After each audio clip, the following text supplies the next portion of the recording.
बिस्मिल्लाहिर्रहमानिर्रहीम। अस्सलाम वालेकुम। I hope you are all doing well. जी, आज का जो हमारा लेक्चर है इसके अंदर हम एक नॉवेला डिस्कस करने जा रहे हैं। The name of novella is heart of darkness, that is written by Joseph Conrad. जी, heart of darkness is one of the most important novel of Joseph Conrad, sorry novel of Joseph Conrad.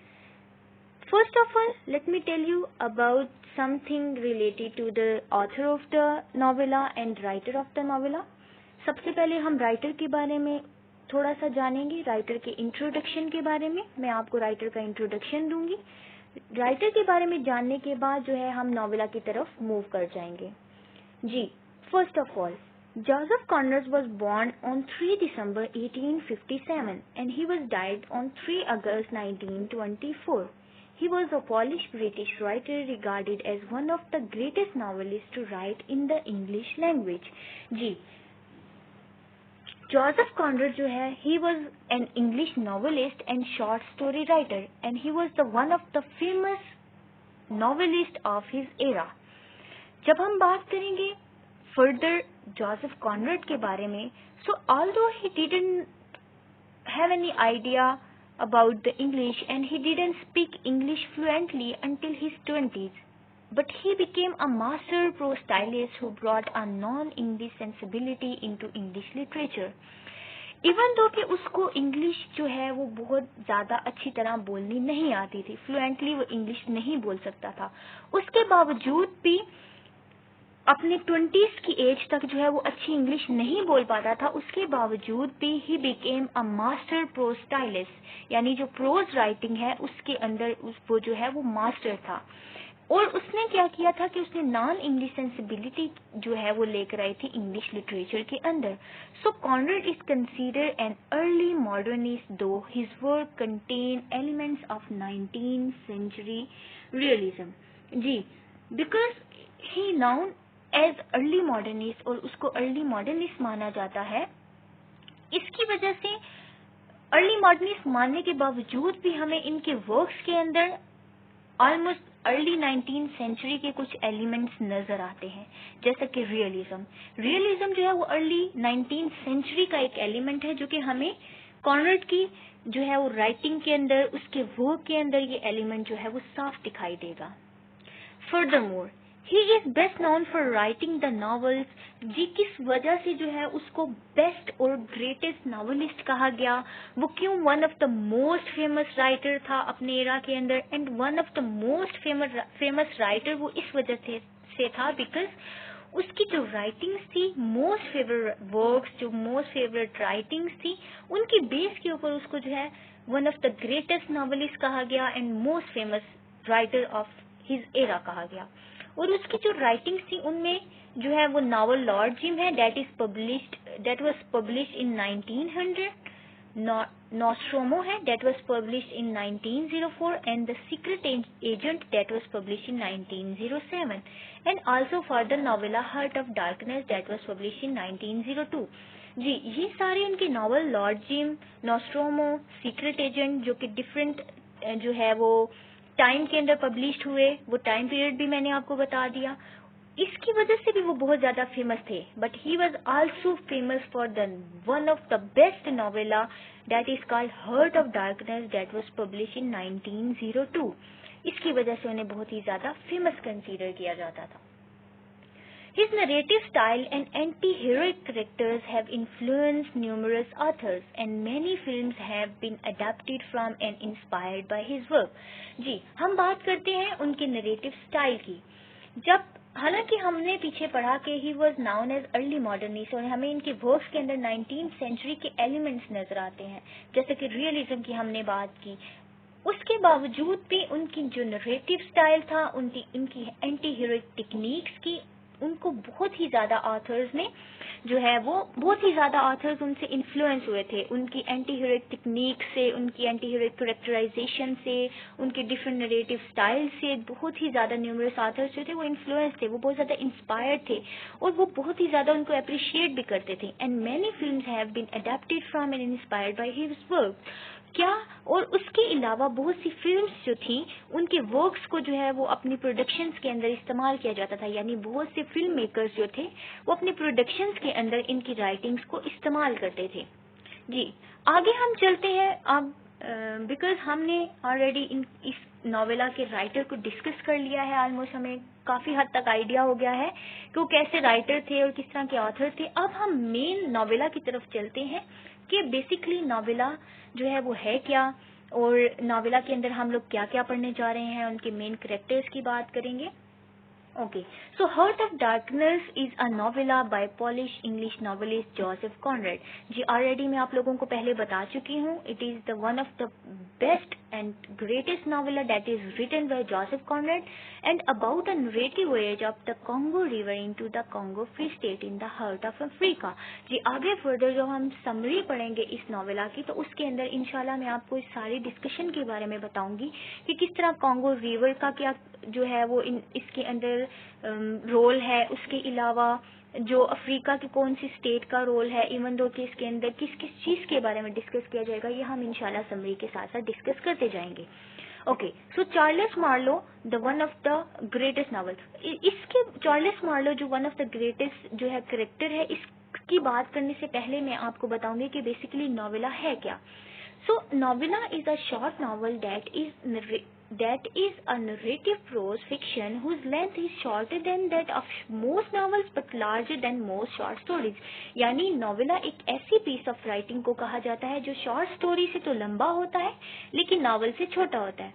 Let's suppose कि short story जो है वो 3 से 4 pages की है और जो नॉवल है वो ऑलमोस्ट 100+ पेजेस का है।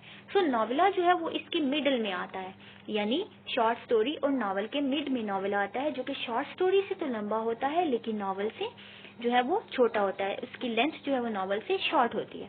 तो ये है नॉवेला। ओके, अब हम चलते हैं चार्ल्स मार्लो की तरफ। So Charles Marlow is the narrator tells his story to friends aboard a boat anchored on the river Thames.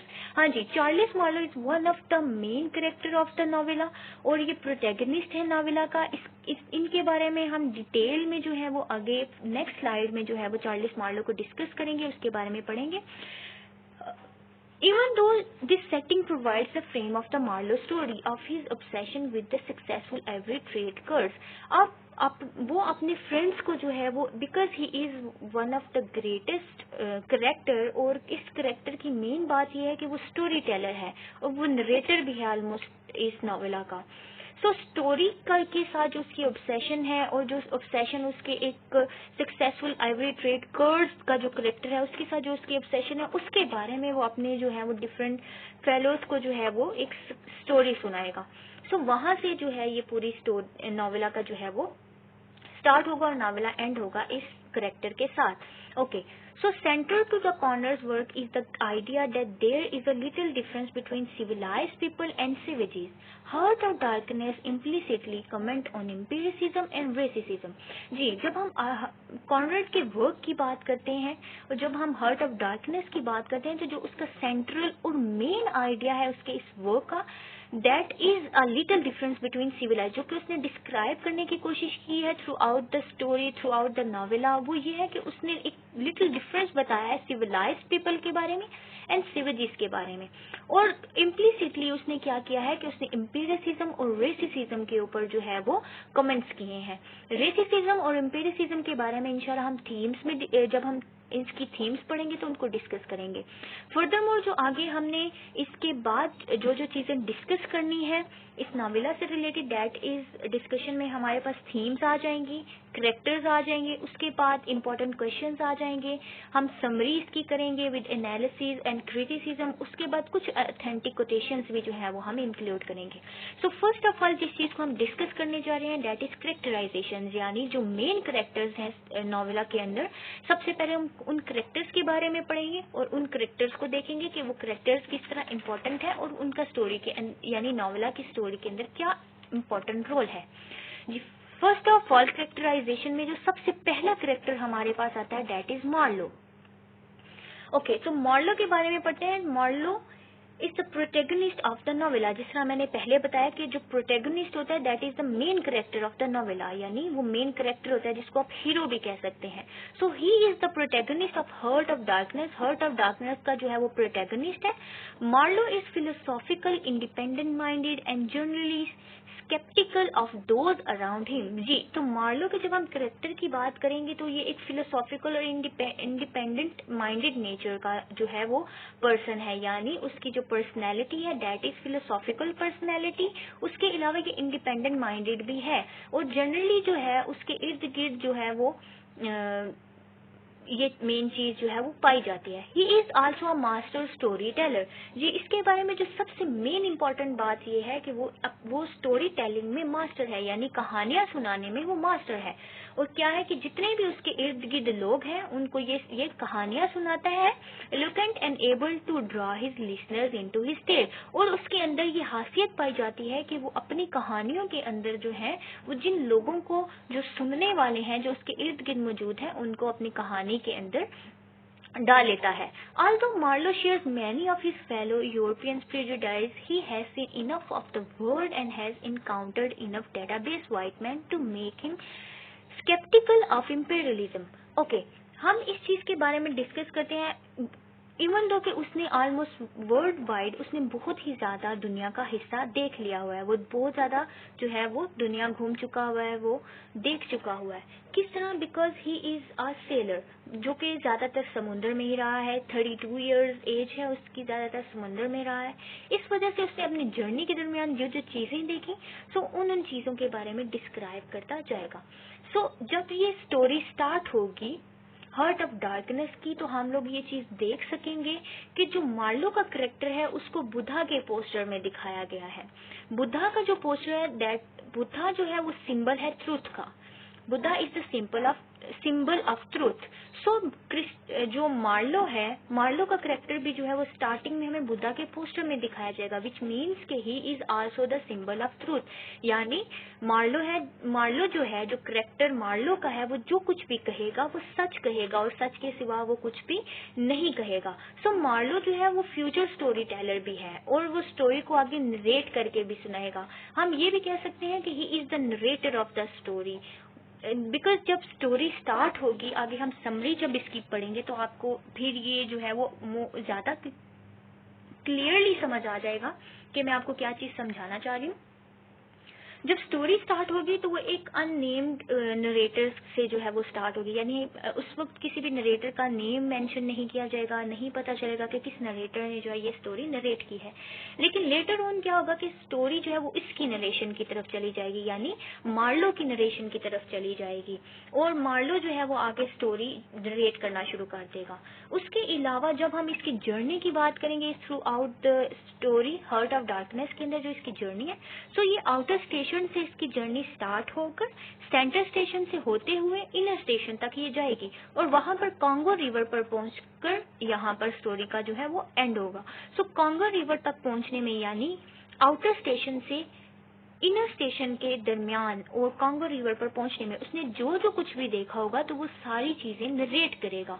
और इसके अलावा इसने वाइट यहाँ पर जो जिस तरह उन्होंने बताया कि एम्पिरिसिज्म के बारे में, रेसिज्म के बारे में वो कमेंट करेगा। इसके अलावा वो कॉलोनियलिज्म की ब्रूटैलिटी के बारे में भी बताएगा through out the story. Story के अंदर वो डिफरेंट जगहों के ऊपर कॉलोनियलिज्म की ब्रूटैलिटी के बारे में बोलेगा या हॉलोनेस के बारे में बताएगा। और इसके अलावा वो कॉलोनियलिज्म की इस नरेशन के अंदर डिस्क्रिप्शन देगा, एम्पिरिसिज्म की डिस्क्रिप्शन देगा, रेसिज्म की डिस्क्रिप्शन देगा। तो इंशाल्लाह जब हम समरी पढ़ेंगे तो हमें इस करेक्टर की जो है वो मजीद जो है वो हम लोगों के इसके फीचर्स पता चलेंगे, हमें मजीद पता चलेगा कि वो कितना बेस्ट नरेटर है और कितना अच्छा स्टोरी टेलर है। तो आज का जो हमारा लेक्चर है इसको हम यहीं पर ख़त्म करते हैं। इंशाल्लाह आपको यहाँ तक समझ आ गई होगी। अगर आपको कोई भी प्रॉब्लम हो तो आप इस लेक्चर को दोबारा सुन लीजिएगा या अदरवाइज आप जो है वो मुझसे कॉन्टेक्ट कर सकते हैं। जी, अगर आपको किसी भी चीज़ की कोई समझ नहीं आती या प्रॉब्लम होती है, इस नोवेला से रिलेटेड जो आपका टास्क है वो मैं आपको इंशाल्लाह इस नोवेला के लिंक के साथ ही बता दूंगी। तब तक अपना ख्याल रखिएगा। नेक्स्ट जो है हम आगे करेक्टर्स जो है इंशाल्लाह डिस्कस करेंगे नेक्स्ट लेक्चर के अंदर, और करेक्टराइजेशन को जो है हम आगे लेकर चलेंगे। उसके बाद हम थीम्स वगैरह और समरी वगैरह की तरफ आएंगे। तो अभी तक के लिए अपना ख्याल रखिएगा। अल्लाह हाफिज।